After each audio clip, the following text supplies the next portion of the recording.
So hi guys, మనకి electricity bill option అనేది PhonePe, Google pay ఇంకా ఇతర యూపీఐ పేమెంట్స్ ద్వారా తీసివేయడం అయితే జరిగింది.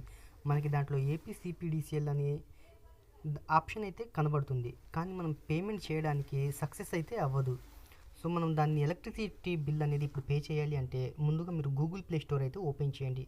So Google play store open చేసినాక మీరు దీంట్లో ఏపీసీపీడీసీఎల్ కన్జ్యూమర్ యాప్ని అయితే ఇన్స్టాల్ చేసుకోండి. సో ఇది నేను ఆల్రెడీ ముందే ఇన్స్టాల్ చేసుకున్నాను. ఇన్స్టాల్ చేసుకున్న తర్వాత ఓపెన్ అయితే చేయండి. మీరు ఫస్ట్ యూజర్ కనుక అయినట్టయితే మీకు ముందే సైన్ అప్ అడుగుతుంది, రిజిస్ట్రేషన్ అయితే చేసుకోండి. సో రిజిస్ట్రేషన్ చేసుకున్న తర్వాత హోమ్ స్క్రీన్ అనేది ఇట్లా వస్తుంది. ఈ యాప్లో ముందుగా రిజిస్ట్రేషన్ అనే ఆప్షన్ అయితే సెలెక్ట్ చేసుకోండి. చేసుకున్న తర్వాత ఇక్కడ ముందు మీ 13 అంకెల సర్వీస్ నెంబర్ని అయితే యాడ్ చేయండి, బిల్ మీద ఉండేది. సో మనకి ఇక్కడ వచ్చేతలకి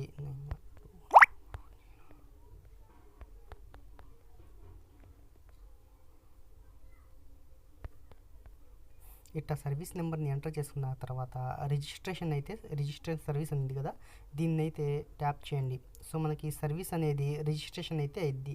సో మనం దీన్ని బిల్ పేమెంట్ చేయాలి అంటే మళ్ళీ ఈ 3 డాట్స్ మీద ప్రెస్ చేసి హోమ్ మీదకైతే వెళ్ళండి.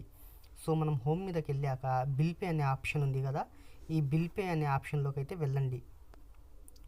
ఈ బిల్ పే ఆప్షన్లోకి వెళ్ళిన తర్వాత మనం ఇచ్చిన సర్వీస్ నెంబర్ ఉంది కదా, దాన్ని అయితే ట్యాప్ చేయండి.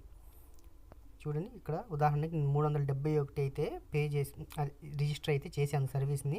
సో ఇట్లా రిజిస్టర్ చేసిన తర్వాత ఇక్కడ మనకు చూడండి నేమ్ కనబడుతుంది, consumer name.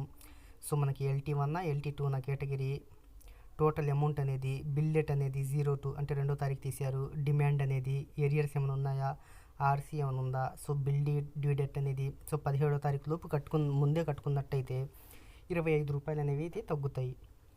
So disconnection date అనేది ఈ మొత్తం ఉంటాయి. సో ఇక్కడ మనకి రైట్లో చూడండి పేమెంట్ అనే ఆప్షన్ ఉంది కదా, ఈ పేమెంట్ అనే ఆప్షన్ అయితే సెలెక్ట్ చేసుకోండి. సెలెక్ట్ చేసుకున్న తర్వాత చూడండి ఇక్కడ మనకి సర్వీస్ నెంబర్తో పాటు కింద మొబైల్ నెంబర్ కూడా వచ్చింది. సో దీనికి మనకు కింద పే అనే ఆప్షన్ ఉంది కదా, పే అనే ఆప్షన్ మీద సెలెక్ట్ చేసుకోండి. ఇక్కడ చూస్ ద పేమెంట్ గెట్వే ఉంది కదా, బిల్ డెస్క్ ఉంది కదా, దాని మీద అయితే ట్యాప్ చేయండి. సో బిల్ డెస్క్ మీద ట్యాప్ చేసిన తర్వాత ఇక్కడ మనకి టర్మ్స్ అండ్ కండిషన్స్లో దానికి సంబంధించిన ఛార్జెస్ అనేవి అయితే వస్తున్నాయి. నెట్ బ్యాంకింగ్ ద్వారా అయితే 2.50 పర్ ట్రాన్సాక్షన్కి, డెబిట్ కార్డ్స్ ద్వారా అయితే 0.90% of the bill amount, credit కార్డ్స్కి అయితే 1% of the bill amount. So మనం దీన్ని యాక్సెప్ట్ చేయాలి. యాక్సెప్ట్ చేసిన తర్వాత ఓకే అయితే చేయండి. సో ఓకే చేసిన తర్వాత యూపీఐ అనే ఉంది కదా, యూపీఐ అనే ఆప్షన్ మీద అయితే సెలెక్ట్ చేయండి. చేసిన తర్వాత మనకి ఇక్కడ ఇప్పుడు చూడండి ఫ్రెండ్స్, ఇదిగోండి యూపీఐ పేమెంట్ అనేది ఏ ఐడి అనేది ఇక్కడ ఇవ్వండి. సో గూగుల్ పేనా, ఫోన్పేనా, ఇక్కడ ఏ యాప్ అయితే ఇదిగోండి దాని ద్వారా అయితే స్కాన్ అయినా కూడా చేయొచ్చు. సో మనం ఇక్కడ ఏది ఉందో అది ఇక్కడైతే ఇవ్వాల్సి వచ్చింది పేమెంట్ అనేది.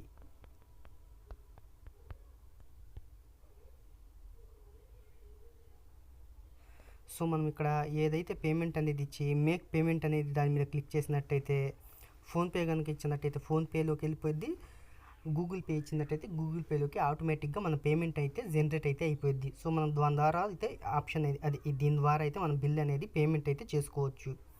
సో దీంట్లో మరి ఇంకొన్ని అంటే ఆప్షన్స్ కూడా ఉన్నాయి. సో అవేంటనేది చూద్దాం. ఈ 3 డాట్స్ని ప్రెస్ చేసిన తర్వాత హోమ్లోకి అయితే వెళ్ళండి. ఫస్ట్ రిజిస్ట్రేషన్, తర్వాత బిల్ పే. సో మూడోది వచ్చేసరికి new connection and service request. మనకి ఏమైనా కొత్త మీటర్ కావాలి అంటే దీంట్లో న్యూ కనెక్షన్ ఉంది కదా, న్యూ కనెక్షన్లోకి అయితే మనం వెళ్ళి సర్వీస్ అనేది రిజిస్టర్ అయితే చేసుకోవచ్చు. So new connection payment, LT status మనం అప్లై చేసుకున్న దాని మీటర్ యొక్క status, how to apply new connection, online service request registration. అంటే మనకి దీంట్లో బిల్ అనేది అంటే పే చేయడానికి మీటర్ కాలిపోయిందని, మీటర్ ఆగిపోయిందని ఏదైనా కానీ దీంట్లో ఈ చివరన దీంట్లో అయితే పే చేసుకోవచ్చు. మళ్ళీ 3 డాట్స్ని ప్రెస్ చేసి హోమ్లోకి వెళ్ళండి. హోమ్లోకి వెళ్ళిన తర్వాత మొబైల్ లింకింగ్. సో మనకి ఏ నెంబర్ అయితే మొబైల్కి లింక్ అయి ఉందో దాన్ని చూసుకోవడానికి కానీ, లేదా ఈ ఆప్షన్ని అంటే ఈ ఫోన్ నెంబర్ని అయితే మనం మీ ఫోన్ నెంబర్ ఏదైతే అది ఇవ్వండి. సో ఇచ్చేసిన తర్వాత నేను ఏదో ఒకటి ఇచ్చి అప్డేట్ అయితే నొక్కినట్టయితే మీ మొబైల్ నెంబర్ ఏదైతే అప్డేట్ అయితే అవుతుంది. సో మనం పేమెంట్ హిస్టరీ, మనం మంత్లీ ఎంత పే చేసాం మనీ అనేది, సో అది మొత్తం ఇక్కడైతే చూసుకోవచ్చు. ఇంకా నెక్స్ట్ ఆప్షన్ అనేది కన్జప్షన్, మనం ఏ నెల ఎంత వాడాం ఆ మీటర్కి సంబంధించి చూడండి. జూన్, మే, ఏప్రిల్ ఇట్లా అయితే మనకైతే వస్తాయి. దీని ద్వారా మనం ఎంత వాడామనేది అయితే చూసుకోవచ్చు. సో నెక్స్ట్ వచ్చేతలకి కస్టమర్ కేర్. మనకి దీంట్లో సంబంధించి కస్టమర్ కేర్ అనే ఆప్షన్ అయితే ఉండిద్ది. సో మీరు వాళ్ళతో అయితే కాంటాక్ట్ అయితే అవ్వచ్చు.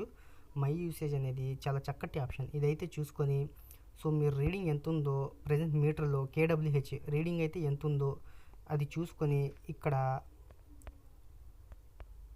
ఇట్లా నొక్కి క్యాలిక్యులేట్ మై యూసేజ్ అని నొక్కినట్టయితే సో ఎంత వాడారు మీరు పర్ యూనిట్కి, బిల్లుడ్ యూనిట్స్ ఎన్ని, మన బిల్ అమౌంట్ అనేది అంటే మనకి ఆ బిల్లర్ రాకముందే మనం ఇక్కడ అమౌంట్ అయితే చూసుకోవచ్చు. సో నెక్స్ట్ వచ్చేసరికి ఎనర్జీ క్యాలిక్యులేటర్. మనకి ల్యాంప్కి కానీ, ట్యూబ్లైట్కి కానీ, రిఫ్రిజిరేటర్కి కానీ, ఏసీకి కానీ, ఎయిర్ కూలర్కి వీటికి ఎంత అయితే మనకి క్యాలిక్యులేట్ అనేది అవుతుంది. సో దీని ద్వారా అయితే మనం అయితే చూసుకోవచ్చు. సో దీంట్లో అయితే మంచి ఫీచర్స్ ఉన్నాయి ఫ్రెండ్స్. మనం బిల్ పేమెంట్ అయితే దీని ద్వారా అయితే మాత్రమే చేసుకోగలం ఇప్పుడు. సో ఆర్బీఐ రూల్స్ ప్రకారం. సో మీకు ఈ వీడియో కనుక నచ్చినట్టయితే లైక్ చేసి, సబ్స్క్రైబ్ చేసి వీడియోని షేర్ అయితే చేయండి. Thank you.